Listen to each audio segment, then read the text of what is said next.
Everyone gets the same picture in their head when they hear the phrase private eye. The smooth-talking hero tailing crooks and getting into shootouts. But that's just the pictures. The kind of thing you might see at the local movie house during a double feature. Or at the drive-in with your arm around your best gal. Or maybe in one of those YouTube videos where they split the film into 10 segments. And then you get halfway through before you realize that nobody uploaded part 6. I'm getting off topic. What I'm trying to say is that in my line of work, times have changed.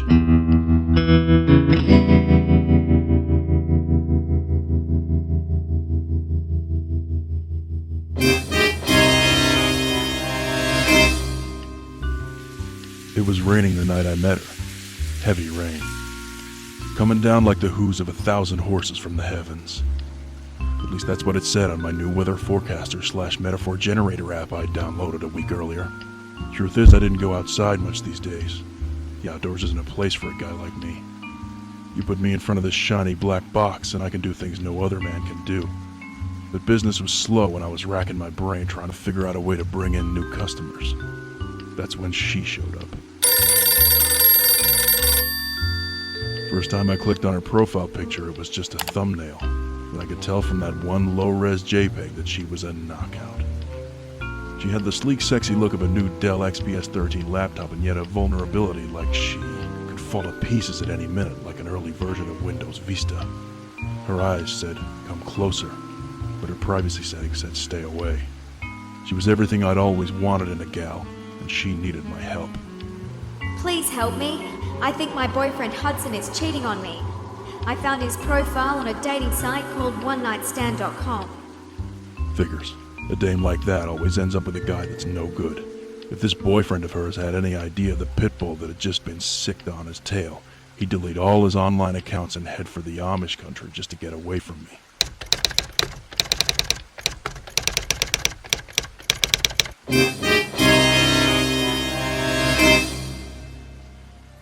So far, all I had to go off was the profile that she'd linked me.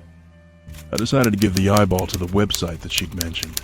OneNightStand.com was a real dive, a poorly designed dump on the bad side of the internet.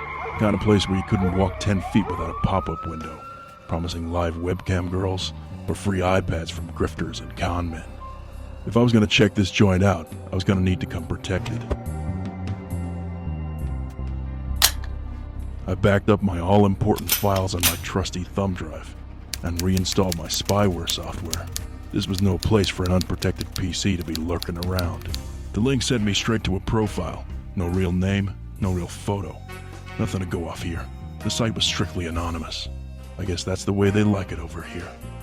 The profile name was revealing though, Hughesy88. The surname, and perhaps a year of birth. I went back to Facebook to see if there was anyone named Hudson Hughes who fit the profile. There was only one Hudson Hughes born in 1988. Things were looking up. I had the perp in my sights and he even had an open profile. As I scoured his wall for any evidence of infidelity, I came across something. He'd been checked into a trendy little night spot called the Velvet Spoon. Since nobody tagged him in any photos recently, I'd have to go and check out the Spoon myself.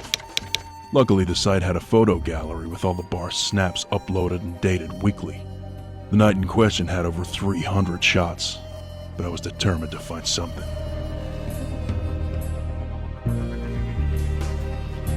And just when I thought I was going to come away empty-handed, luck threw me a bone. There it was, the smoking gun. Hudson Hughes busted red-handed. It had been a long 4.5 minutes, but I'd cracked the case wide open. I sent the incriminating photograph to Vivian. I felt bad for the dame, but exposing scumbags like this is why I do this job. Now, it was just a matter of waiting for her reply.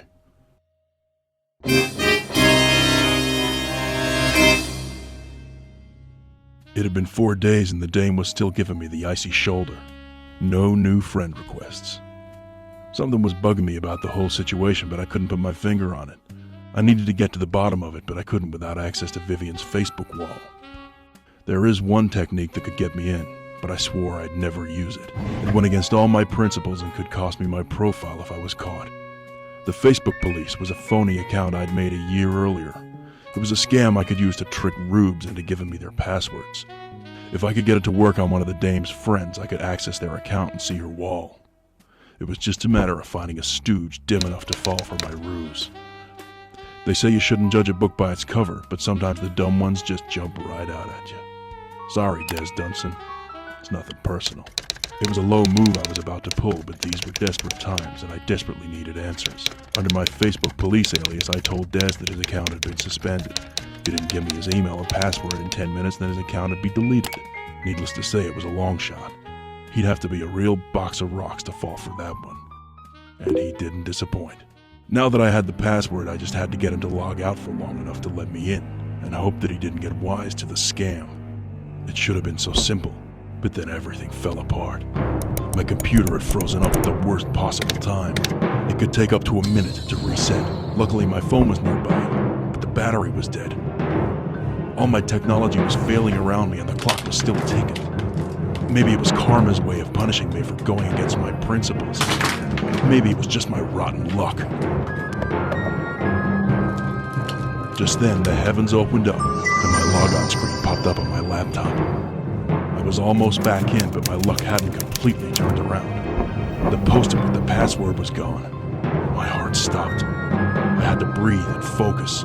Where does a sticky piece of paper go every time you lose it?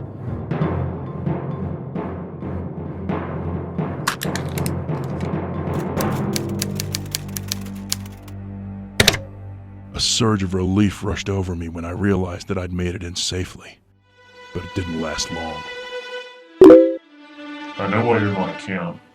It was Dunson. He must have logged into a friend's profile. She's not what you think she is. What did he mean by that? And how did he know I was there to see Vivian? My palm was sweating as I went to click on her profile.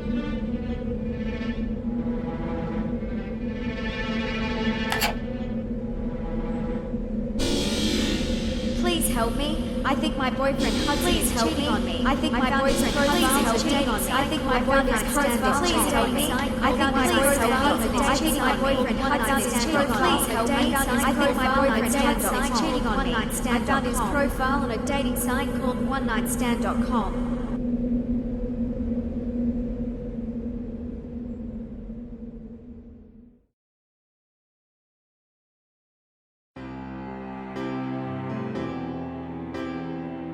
It's been 4 weeks since the Facebook incident and all my accounts had been suspended for my police stunt.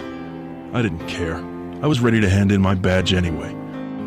Plus, Mom wanted the office back so she could turn it into her sewing room. Turns out Vivian had never been a real person. She was spam. Just a fake Facebook account set up to advertise a dump of a website called onenightstand.com. She would just post the same message over and over again on the walls of all the lonely guys she could find, hoping to generate some more hits.